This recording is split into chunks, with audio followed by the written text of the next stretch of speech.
dressing by the center, left and right dress. Further up the left.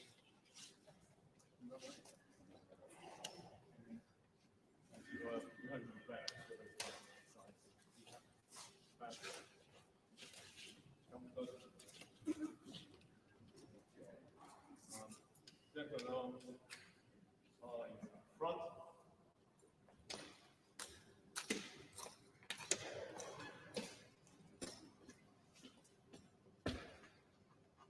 Turn along.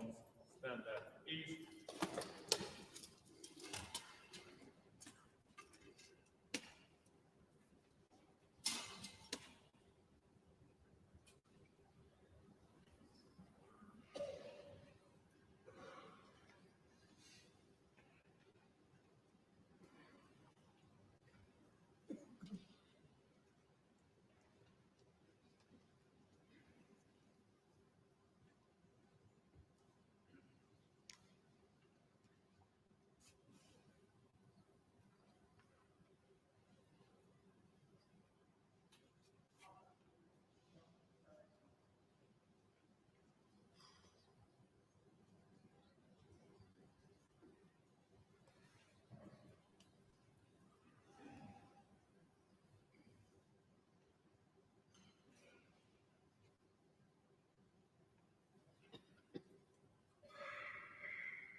Several arms and that.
Your Majesty, I welcome you and Her Majesty the Queen Consort to Parliament today on this solemn occasion. Her late Majesty, our treasured Queen, and your beloved and deeply missed mother came here to Westminster Hall many times to receive the congratulations of her loyal subjects in the two Houses of Parliament and to celebrate with them historic landmarks and her long life of dedicated public service. She was both a leader to and a servant of her people. Her humility and integrity commanded the respect and captured the imagination of peoples and nations across the globe. Her late Majesty's joyous, unstinting and reassuring presence across the years made it difficult to contemplate that her long and inspiring reign of deep and unparalleled devotion would ever end. We and the nation closed our eyes to this inevitability, but it has ended.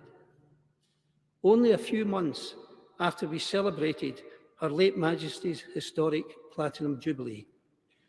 And as you said so movingly, Your Majesty, in your address to the nation, we all now feel a sense of loss beyond measure.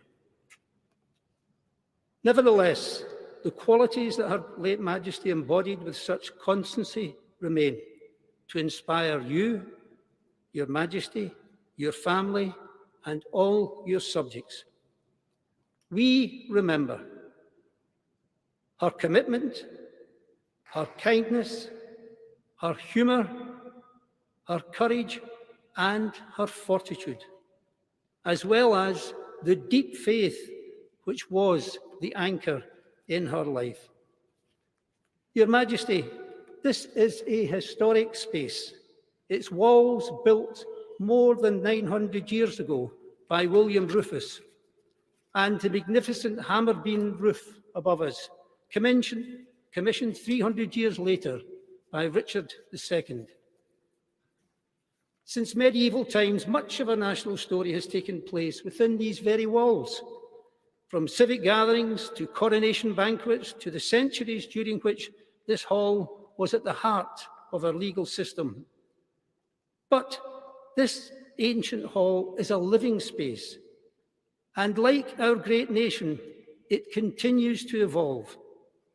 In 2012, Her late Majesty came to Westminster Hall to mark her Diamond Jubilee, and we saw the unveiling of the splendid memorial window, commissioned by both members of Parliament's Houses, which now graces the north wall of this historic space.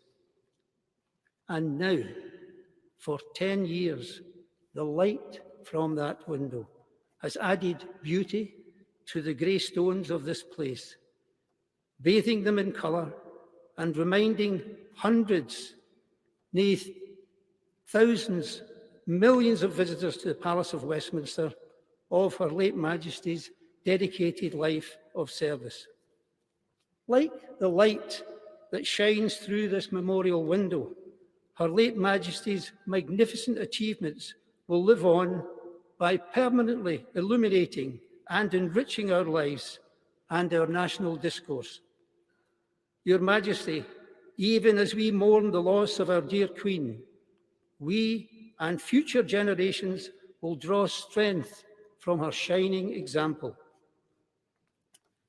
Your Majesty, on behalf of all the members of the House of Lords, I pledge my loyalty to you and wish you and Her Majesty, the Queen Consort, well in the life of service to which you have dedicated yourself.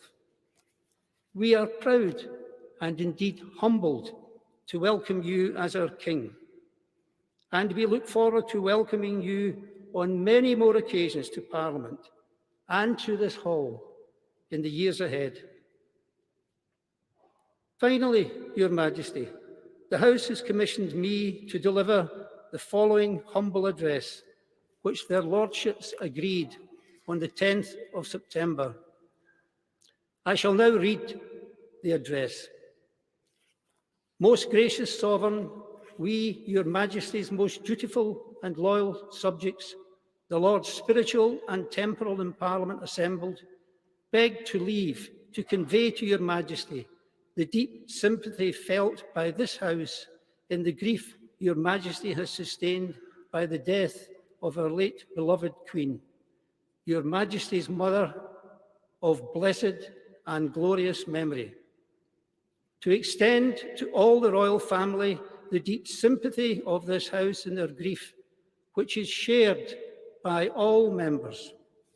To assure your Majesty that the example of selfless public service, which our late Sovereign displayed over her reign of 70 years, her untiring endeavours for the welfare of her peoples, and her fortitude in adversity will ever be held in reverent, affectionate, and grateful remembrance. And to express to your Majesty our loyalty to your Majesty's royal person and our firm conviction that under the blessing of divine providence, your Majesty will, throughout your reign, further the happiness and protect the liberties of all your peoples in all your realms.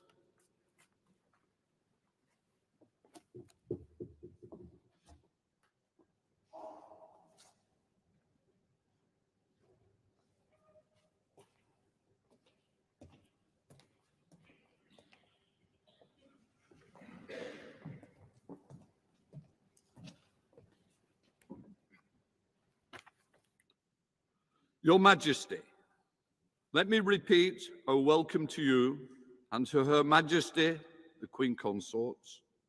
On this solemn occasion, members of both Houses of Parliament gather here to express our deep sympathy for the loss we have all sustained in the death of our Sovereign Lady, Queen Elizabeth.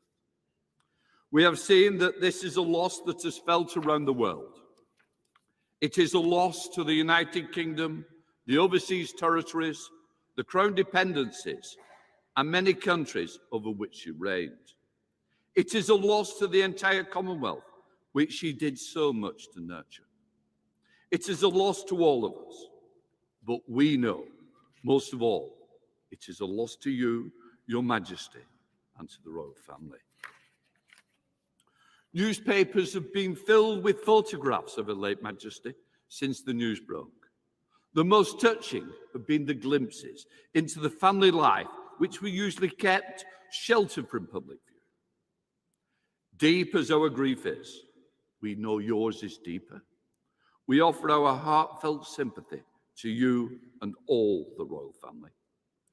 We know that there is nothing we can say in the praise of our late Queen, your mother, that you will not already know. Over the past days, members of the House have spoken of their encounters with Queen Elizabeth. They have spoken of her sense of duty, her wisdom, her kindness, her humour, how she touched the lives of hundreds of thousands of their constituents in her visits to every part of this country. Their words have been heartfelt. She sat in this historic hall, as you sit now on many occasions. Some of those occasions were to celebrate milestones in her own reign. The addresses to celebrate her silver, golden, and diamond jubilees shared a common thread, that our constitutional monarchy is a symbol of stability in an ever-changing world. As Speaker Boothroyd said, Queen Elizabeth's wisdom and grace demonstrated for all to see the value of a constitutional monarchy in securing the liberties of our citizens and the fundamental unity of this kingdom and the Commonwealth. On other occasions, our late Queen was here to mark the historic moments, such as the 50th anniversary of the Second World War, a war in which she herself served in the armed forces. And in 1988, we celebrated the 300th anniversary of the revolutions of 1688 to 1689. It is perhaps very British to celebrate revolutions by presenting an address to Her Majesty. But those revolutions led to our constitutional freedoms, set out the foundation for a stable monarchy which protects liberty. In your first address to the nation, you recognized your life would change as a result of the new responsibilities. You pledge yourself to uphold constitutional principles at the heart of our nation. These are weighty responsibilities, as the early Queen Elizabeth said in her final speech to parliamentarians. To be a king and wear a crown is a thing more glorious to them that see it, than it is pleasant that them that bear it. We know you hold the greatest respect, the precious traditions, the freedoms and responsibilities of our unique history and our system of parliamentary governance. We know that you will bear those responsibilities which fall to you with the fortitude, dignity demonstrated by Her late Majesty. When the House met at the Accession Council, my first symbolic act was to make the oath to be faithful and bear true allegiance to Your Majesty, King Charles. And so it is my duty to present our humble address to you, our new King, to express both our sorrow and loss of our sovereign lady and our confidence in the future in your reign. Most gracious sovereign, we, Your Majesty's dutiful, loyal subjects, the Commons of the United Kingdom of Great Britain and Northern Ireland, in Parliament assembled, express deep sympathy felt by this House for the great sorrow which Your Majesty has sustained by the death of the late Queen, Your Majesty's mother. Extended to all the royal family the deep sympathy of this House in their grief, which is shared by all its members. Assure Your Majesty that Her late Majesty's unstinting dedication over a reign of over 70 years to the service of our great country and its people, and to the service of the countries and the peoples of the rest of the wider Commonwealth, which will always be held affectionate and grateful remembrance. And to express to Your Majesty our loyalty to you and our conviction that you will strive to uphold the liberties and to promote the happiness of the people in all your realms, now and in years to come.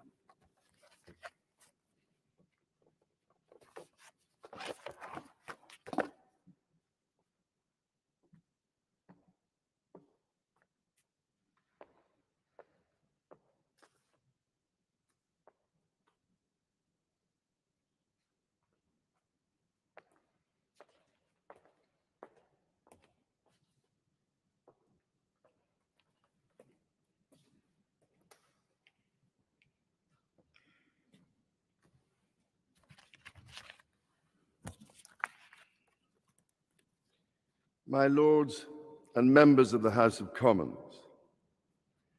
I am deeply grateful for the addresses of condolence by the House of Lords and the House of Commons, which so touchingly encompass what our late sovereign, my beloved mother, the Queen, meant to us all. As Shakespeare says of the earlier Queen Elizabeth, she was a pattern to all princes living. As I stand before you today, I cannot help but feel the weight of history which surrounds us and which reminds us of the vital parliamentary traditions to which members of both houses dedicate yourselves with such personal commitment for the betterment of us all. Parliament is the living and breathing instrument of our democracy. That your traditions are ancient, we see in the construction of this great hall, and the reminders of medieval predecessors of the office to which I have been called, and the tangible connections to my darling late mother we see all around us, from the fountain in New Palace Yard, which commemorates the late Queen's Silver Jubilee, to the sundial in Old Palace Yard for the Golden Jubilee, the magnificent stained glass window before me for the Diamond Jubilee, and so poignantly and yet to be formally unveiled, your most generous gift to Her late Majesty to mark the unprecedented Platinum Jubilee, which we celebrated only 3 months ago with such joyful hearts.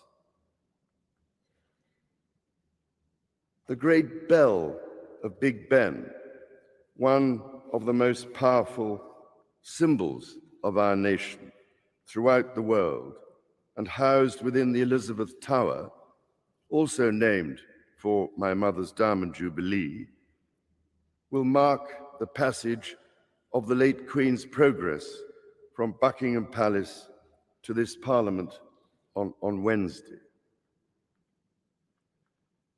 My lords and members of the House of Commons, we gather today in remembrance of the remarkable span of the Queen's dedicated service to her nations and peoples. While very young, Her late Majesty pledged herself to serve her country and her people, and to maintain the precious principles of constitutional government which lie at the heart of our nation.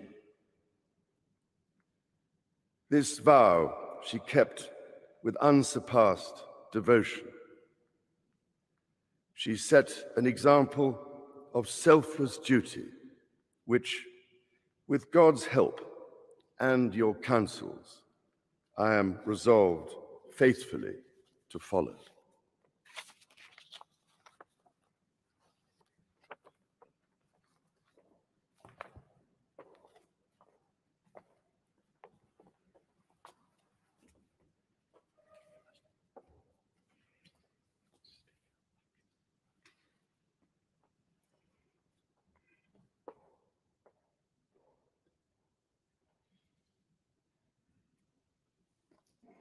King's bodyguard. King's bodyguard. Shut up.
Yes, mate, we're good. We're clear.